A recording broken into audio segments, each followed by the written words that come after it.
society's answer to the rite of passage. Instead of painting our faces, burning designs on our flesh, or leading a hunt, we dress up for prom, take final exams, and compete at state competitions. We have now passed our trials and earned the right to be called adults. I speak now to my fellow initiates, although I trust everyone can find their own meaning in what I say. When playing the game of experience, always take risks and accept new challenges. Learning must be a continuous process, and often one learns more from failure than from success. Another British poet, Shelley, once said that the more we learn, the more we discover our own ignorance. Remember that life is never static. It is a dynamic struggle designed by the universe. Try to find an ideal and strive for it, for only then can action hold meaning. Use money as a tool, but don't make it a goal in itself. See yourself in the big picture, as a citizen of the world, and respond to its special privileges and duties. Also remember that we are citizens of our own country, and that awareness and participation strengthen a democracy. Educated opinions should be valued at each end of the spectrum, for dissent and debate are instrumental in discovering truth. Always act according to your highest aspirations to become the person you want the world to know, and remember with pride the person you are right now, a member of the senior graduating class of 1991.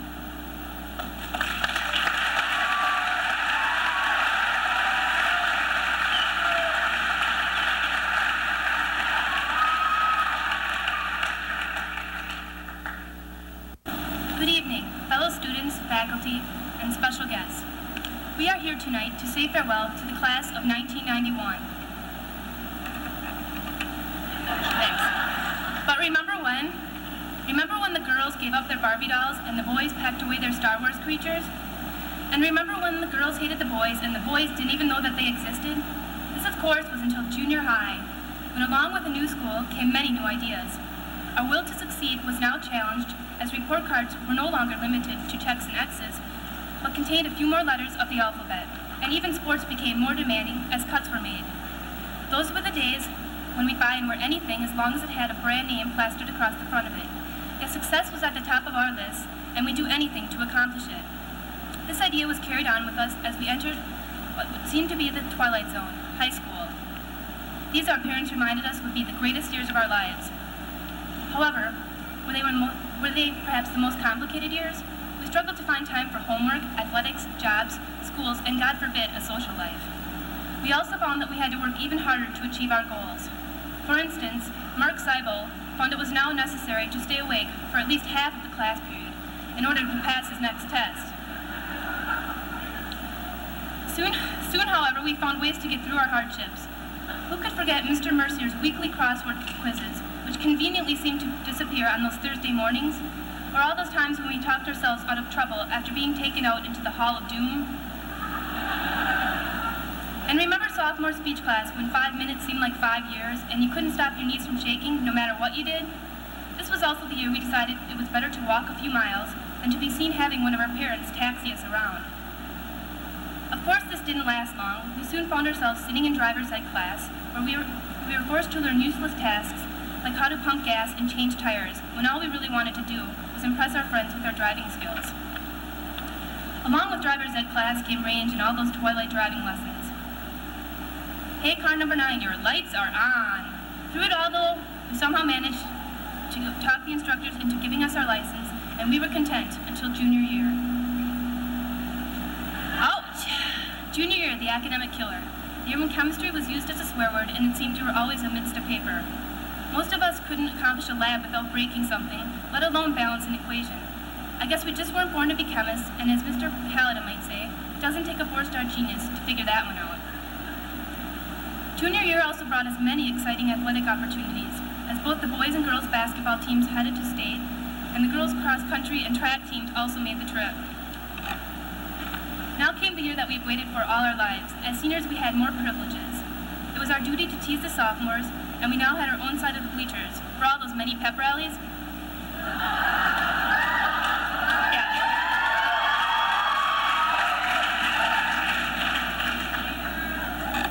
There were those endless hours in physics class when Mr. Hansel bored us with the facts of life and taught us how to prevent heart attacks by keeping our calculators away from our chests. Then there was Mr. Tobler, who constantly reminded us that functions was just that simple, and maybe it would have been if we would have opened our books. And who will ever forget the boss, Coach Ross, who is retiring this year after teaching and coaching here for what seems to be an eternity.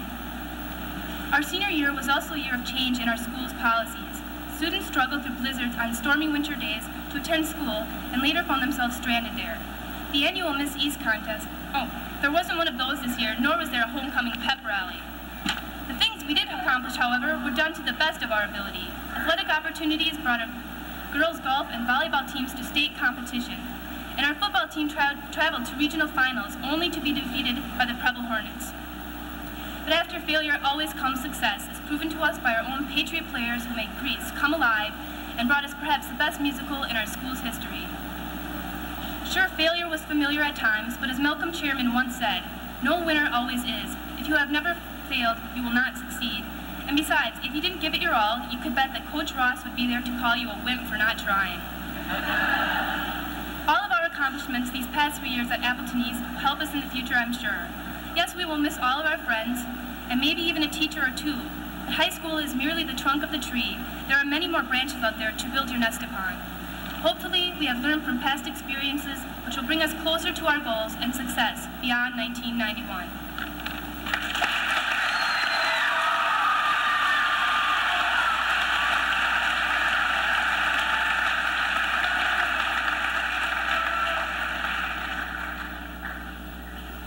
Good evening, graduates, faculty.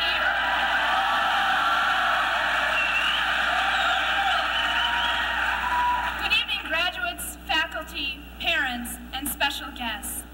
It is a great honor to be able to speak to you this evening on this, our high school graduation. For 3 years, my classmates and I have graced the halls of Appleton East. While we were attending classes, tumultuous events were rocking our planet Earth. Who could have imagined 3 years ago that communism in Eastern Europe would suffer a complete collapse? That freedom would bloom and then wither in the Tiananmen Square massacre? That our schoolmates of a couple years ago would be battling in the Persian Gulf War? If this all happened in the last 3 short years, what will happen during the rest of our lives? We at East High School are the beneficiaries of the best that the world's greatest society has to offer. For 12 years, we have toiled under the tutelage of our country's finest teachers. Our skills in reading, writing, and arithmetic are honed to a sharp edge. We are ready to take our place in this great nation. Unlike much of the world, we have the freedom to choose our vocation. We can be as much or as little as we desire. It is entirely up to us to reach our full potential. Our country is unique in all the world inasmuch as each individual controls his or her own destiny. People of all nations look to us for leadership, and lead we will. I have grown up with this outstanding group of students.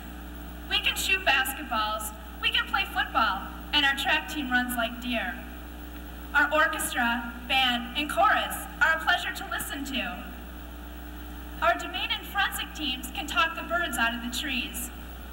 We have the talent and determination to make a difference. In 20 years' time, we will be the inventors, politicians, and captains in industry. Everything is in place.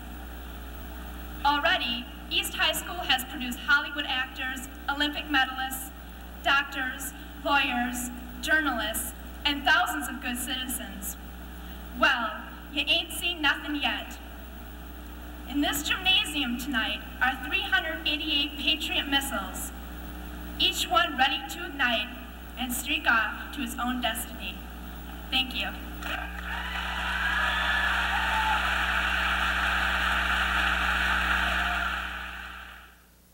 To you graduates, this is not only your graduation night, but I would like to mention some graduation nights for at least 4 other people from Appleton East. First of all, Mr. Walter Clayman, who began here at East High in 1967, is retiring this year. He's been in the guidance department. Mrs. Martha Gilpin, who also began here when we opened in 1967, chemistry teacher, math and science, is retiring today. Charles Ross, many of you whom you know, who was a bio teacher and has coached almost every sport we have here at East, is retiring tonight. And finally, Glenn Denton, who is a math teacher here at East, is retiring tonight. These four people, much older than you are, it's graduation for them also. As a class, you've brought home many honors. Your teams and individuals have brought back trophies, brought back records, brought back about everything imaginable to bring glory to you and to East High. You have worked in businesses, you built a garage this year, you volunteered in the community and in the school. You've been an outstanding group of young people. I'm going to do something now I've never done before, but I've checked with this young man and it's okay, but I'm going to do this. Rob Delane, where are you? Rob, stand up. Take a look at Rob, because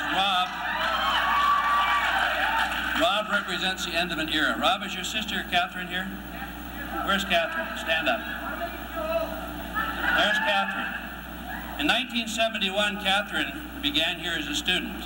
In 1991, Rob is graduating. For each of those 20 consecutive years, there's been a Delane at Appleton High School East.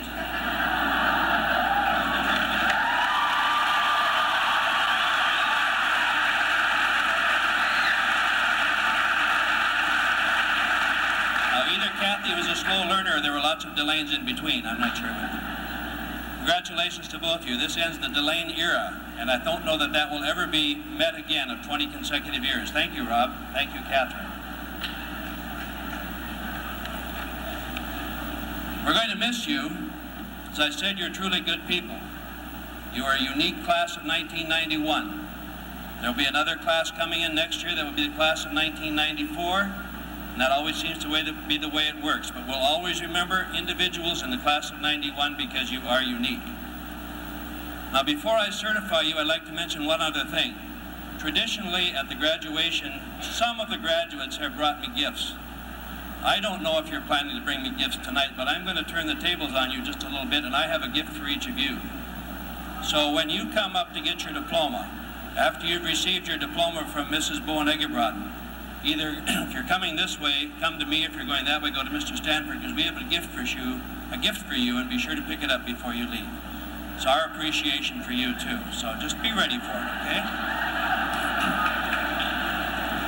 Dr. Patterson, on behalf of the staff at Appleton High School East, it is my privilege to present to you the class of 1991.